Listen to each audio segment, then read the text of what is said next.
طبقوا التكتيك وما التزموا بالادوار المطلوبه منهم، وشاهدنا الاخطاء جت من شهداد، من ماثيو. يعني متكرره الاخطاء الدفاعيه، واضح المحترفين حتى محترفين في عمليه ابعاد الجو غير صحي يعني، وخص النتائج وموقع نادي العربي يصير فيه كل فريق يقط المشكله على الفريق الاخر، سواء لاعبين او اداره او لاعبين محترفين او المدرب. ولكن احنا لو قلنا الشوط الاول مقبول حق نادي العربي، لكن الشوط الثاني كابتن ليش يعني حتى مباراه المصري كان الشوط الاول مقبول، الثاني غير مقبول؟ واضح انه يا قراءه مدرب او ضعف انا اعطيك بدايه نقص اللياقه البدنيه. هاي شوف الشوط الثاني. طب يعني هذه ترتبط في مين؟ اكيد في المدرب يعني، اكيد. الشيء الثاني عدم قرايه المدرب الفريق الشوط الثاني. احنا شفنا الاهداف كلها اللي سجلت من جهه اليمين، جهه مسعود يسار الدفاع، يعني ما شفنا تغطيه، ما شفنا اسناد، ما شفنا اجراء سريع. لان المدرب اذا يشوف مشكله لازم يعمل اجراء سريع. احنا ما شفنا الاجراء السريع من الشوط الاول. في الشوط الاول بين الهفتين قلت الاخويه مستغل جهه اليمين محمد موسى وعدم سنه ابو علام. شفنا الشوط الثاني هدفين من جهه اليمين، وبعد في هدف ضاع. هاي شيء الشيء الثاني. نعم.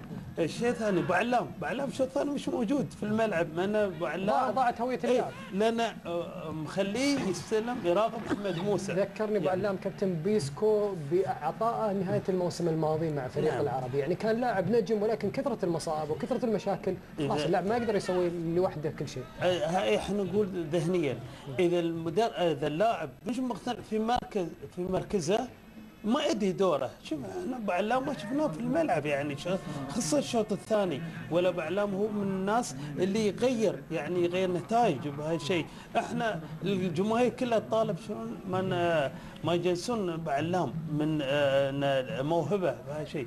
ولكن الشوط الثاني ما شفناه، لان الدور اللي اعطاه الكابتن حسن ما بدوره، غير ان توظيف اللعيبه الشوط الثاني. طيب بترك نقطة أبو علام وعملية يعني تحوله كلاعب بصفة مواطن، نتكلم فيها في نقطة أخرى. كابتن يعني العربي مشاكل كثيرة دائما في الشوط الثاني، والكابتن لخص لنا أنه جانب لياقي وهذا يرتبط في المدرب، جانب قراءة ويرتبط في المدرب.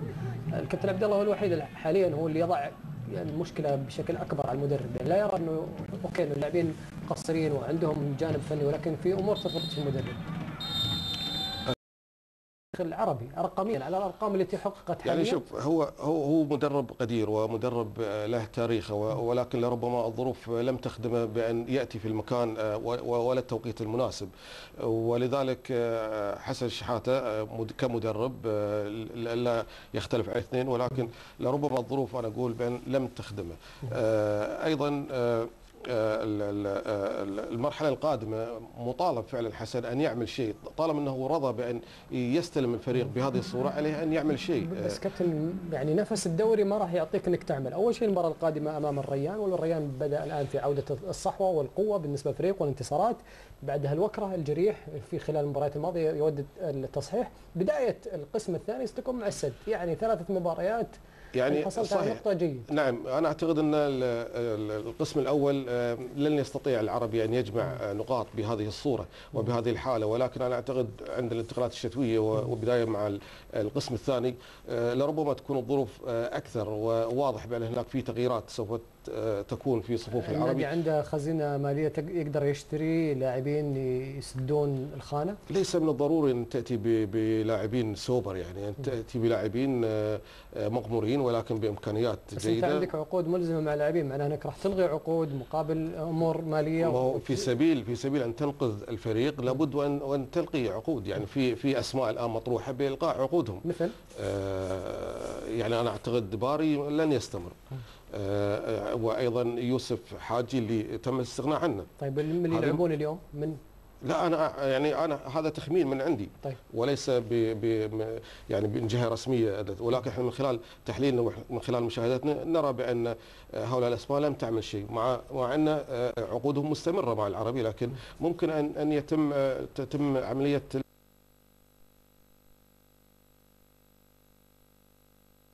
عموما دعونا الآن نستمع إلى حديث مساعد مدرب نادي الأخوية السيد دومينيك بما يتحدث عن مجريات هذه المباراة.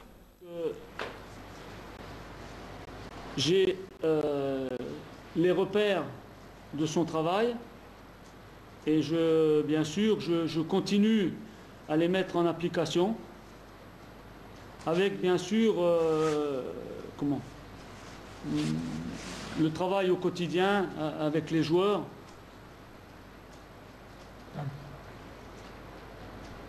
Voilà. Oui, allez-y, oui. Je parle de temps en temps avec lui, mais pour l'instant,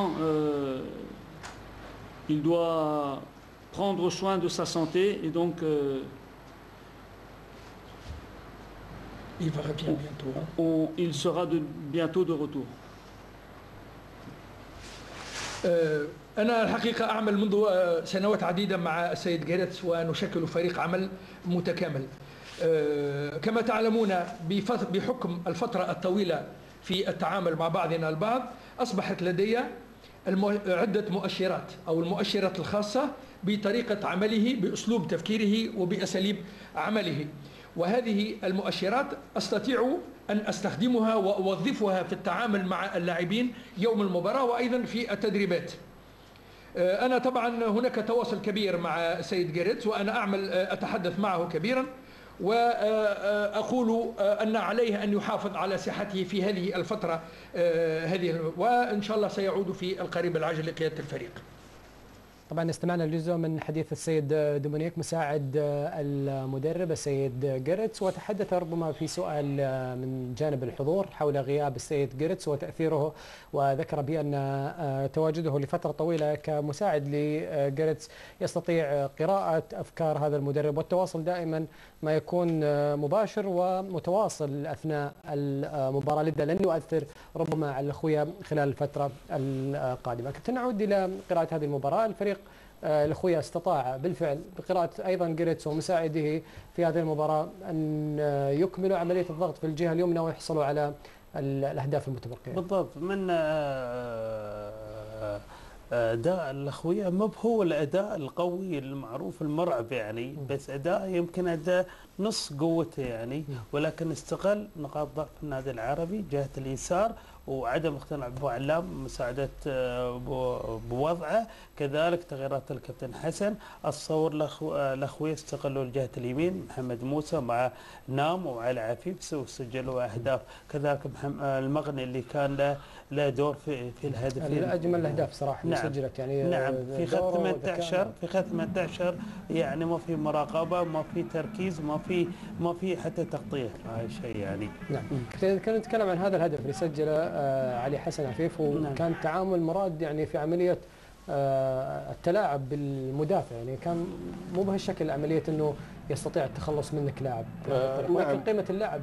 ولو لاحظت زميل عبد العزيز بان من هو اللي كان خلف مغني كان علي محمد الجسمي. انا اعتقد لو هناك لو لديه الخبره الكافيه لربما لن يستطيع مغنيه بان يمرر هذه الكره لعلي عفيف بهذه الصوره، لان مررها بشكل سهل، فهي كانت مطلوب بان يضغط على حامل الكره بشكل افضل.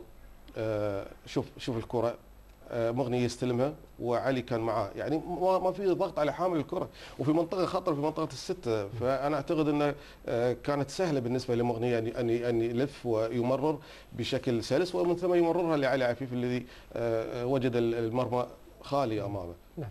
طبعا يبدو من خلال الرؤيه الاوليه في الميدان بان مساعد حسن شحاته هو من سيكون متواجد في المؤتمر الصحفي للاجابه على الجماهير من خلال هذه المشاهدة. قد يحضر حسن في وقت لاحق لا أعلم، ولكني شاهدت مساعده ربما يتوجه إلى المؤتمر الصحفي. كابتن يعني تحدث عن العربي كيف يعالج الأمور القادمة. مثل ما ذكرنا زميل عبد العزيز الامور صعبه جدا. لازم يعني انت ودك توصل قسم الانتقالات الشتويه وترتاح، ولكن الان امامك مباراتين ثقيله. هي العمليه صعبه جدا وبحاجه الى يعني عمل جبار مثل ما ذكرنا في بدايه الاستوديو. الان العربي بحاجه لكل عناصر بان يكونوا متواجدين، بحاجه تكون قراءات سليمه من قبل المدربين او المدرب اثناء المباراه، حتى حتى عملية التغيير لابد أن تكون دقيقة، لأن لا يمكن أن أخسر أي لاعب بشكل سهل في المباراة، خاصة إذا كان البديل ليس هو البديل المناسب لهذه المباراة. بحاجة إلى تضافر جهود من قبل اللاعبين أن يكونوا أكثر حرص على الفريق في المباريات القادمة، أن يصححوا من أخطائهم، يستفيدوا من أخطائهم في هذه نستمع لربما التبرير للجانب الفني لفريق العربي خلال هذه المجريات، وننتقل الآن مباشرة للمؤتمر الصحفي. المؤتمر الخاص بمباراة العربي والأخويا.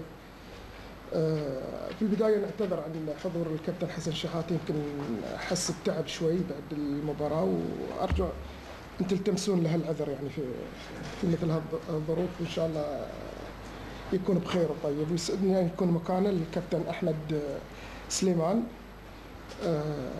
فياريت كابتن تحدثنا عن المباراة، وإذا في أسئلة نحصرها في المباراة بس. تفضل. بسم الله الرحمن الرحيم. اولا بعتذر عن حضور الكابتن حسن شحاته، وبنقدر نقول ان احنا ادينا المباراه اتقسمت جزئين. الجزء الاولاني الشوط الاول كان فيه التزام جامد جدا، وكان فيه اسلوب تكتيك او فارضين اسلوب تكتيكنا اللي احنا كجهاز فني على الملعب، وقدرنا نسيطر على الجيم، وما قدرناش يعني ما كانش فيها كميه الهجمات اللي جت الشوط الثاني. لكن في الشوط الثاني في بعض عدم التزام بالتعليمات اللي راحت من الجهاز الفني لبعض اللعيبه، ادت الى بعض الاهداف، بدليل الهدف في الجون الثاني ان الكره راحت رونج باص طويله على خط 4 مع بعض في خط الظهر. فدي برضو عمل دروب في الفريق. تعرف حضرتك برضو ان الفرقه على طول الفتره اللي فاتت النتائج معاها مش على مستوى عالي، فدي بتاثر بالسلب على النفسيه. فطبعا فريق البطولات بيبقى عايز دوافع ثانيه خالص، غير ما بتحسب ان احنا النهارده يكون حصل دخل فيك هدف وبقت 2-1، ما عندوش الحافز بسرعه ان هو يقدر يرجع تاني للجيم يعني. فدي احنا بنحاول ندرجها، بس محتاجين فوز عشان نقدر ندرج هذا الموضوع، لان الفوز في اي مباراه هيكون له دور كبير جدا معانا. نفتح باب الاسئله للاخوان الصحفيين اللي عنده سؤال. تفضل. كابتن احمد، يعني حضرتك اليوم على الخساره في المباراه، رغم ان انتوا اديتوا في الشوط الاول بشكل واقعي وبانضباط، وفي الشوط الثاني حصل يعني ما يسمى ممكن يكون دروب او انهيار فجاه يعني. كيف تتعاملوا في الفترة الجاية عشان تقدروا تنتشلوا الفريق واللاعبين من هذا الوضع، ويخرج العربي من مركزه المتأخر في الترتيب يعني؟ يعني احنا عندنا 3 ماتشات الفترة اللي جاية، اللي هو ماتش الريان وماتش الوكرة وماتش السد. بنحاول بنطلع بأقل نتيجة ممكنة كويسة عشان نقدر ان شاء الله في الشهر دوت، من خلال بعض التدعيم من مجلس الإدارة، من خلال انت كجهاز فني بقى عندك شهر بحاله تقدر تعمل حاجة. انت جيت على طول ماتشات متواصلة ورا بعض، ماتشات كاس، ماتشات دوري، عندك كم إصابات في الفريق، عندك مشاكل كتير جدا في الفريق، عندك 3 بتوع منتخب قطر مش موجودين، اللي هو رجب وعبد العزيز حاتم ومجدي صديق. كل مباراة النهارده ده مش موجود، ده بكره ده موجود، مره خوخي مش موجود، مره ماتيو مش موجود، فبيحصل لك مشاكل كتير جدا. عايزين فتره استقرار اللي هي اللي هيحصل توقف الدوري ده، نعدي الامور نقطه ان شاء الله. ان شاء الله. سؤال اخر. نشكر لكم حضوركم، نشكر تواجدكم، نشكر الكابتن احمد سليمان حضوره. شكرا.